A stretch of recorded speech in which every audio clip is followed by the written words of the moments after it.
Masuala ya uongozi bora, vita dhidi ya ufisadi na maadili yalipewa kipaumbele katika hotuba ya Rais wa Marekani Barack Obama kwa Wakenya 5,000 waliokongamana katika ukumbi wa michezo wa Kasarani na kufuatiliwa kwa makini na mamilioni ya wananchi kupitia kwa vyombo vya habari kote nchini. Ni hotuba iliyoonekana kuwakeketa maini viongozi wakuu serikalini, akiwemo Rais Uhuru Kenyatta na naibu wake William Ruto na mawaziri, huku swala la kupambana na kero la ufisadi likipigwa darubini. And the daily limitations and sometimes humiliations of colonialism, that's recent history. The corruption and cronyism and tribalism that sometimes confront young nations, that's recent history. Hata ingawa mara kwa mara serikali imekariri kujitolea kwake kuwasaka na kuadhibu wafisadi wote, imesalia taswira ya kusema sana pasina vitendo. Mabonyenyo wa ufisadi wakizidi kuvuna wasipopanda na kuwanyima Wakenya manufaa ya jasho lao. Across the country, one study shows corruption costs Kenyans 250,000 jobs every year. Because every shilling that's paid as a bribe could be put into the pocket of somebody who's actually doing an honest day's work. Na hata ingawa Rais Obama alitambua na kupongeza mikakati ya Rais Kenyatta katika juhudi za kumenyana ana kwa ana na donda sugu la ufisadi, hakusita kumpa changamoto akabiliana na donda hilo kwenye ngazi za juu.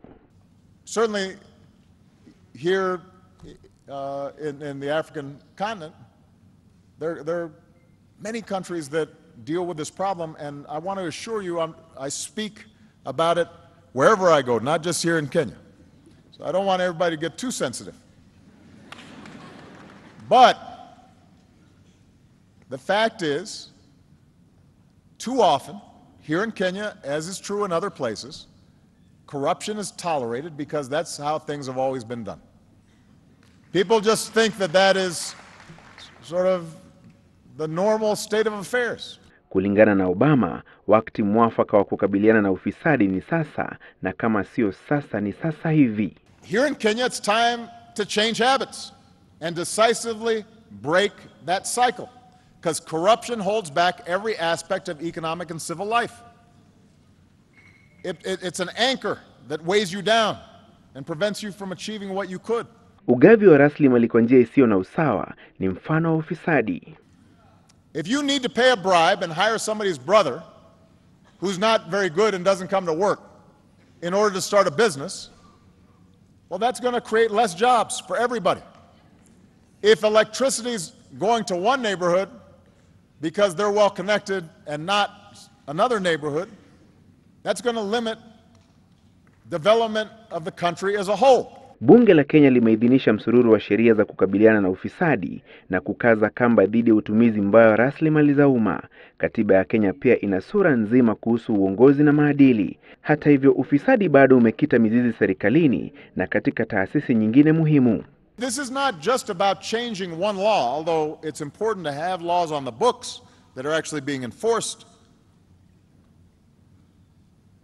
It's important that not only low-level corruption is punished, but folks at the top, if they are taking from the people, that has to be addressed as well. But it's not something that is just fixed by laws or that any one person can fix. It requires a commitment by the entire nation, leaders and citizens, to change habits and to change culture. Semi za Rais Obama kuhusu ufisadi bila shaka ni swala ambalo serikali italazimika kushughulikia kwa kina ili iweze kufanikisha mikakati ya kuwavutia wajasiriamali na kuimarisha uchumi wa nchi kwa kiwango kikubwa na kuboresha juhudi za kuwatafutia ajira mamilioni ya vijana humu nchini.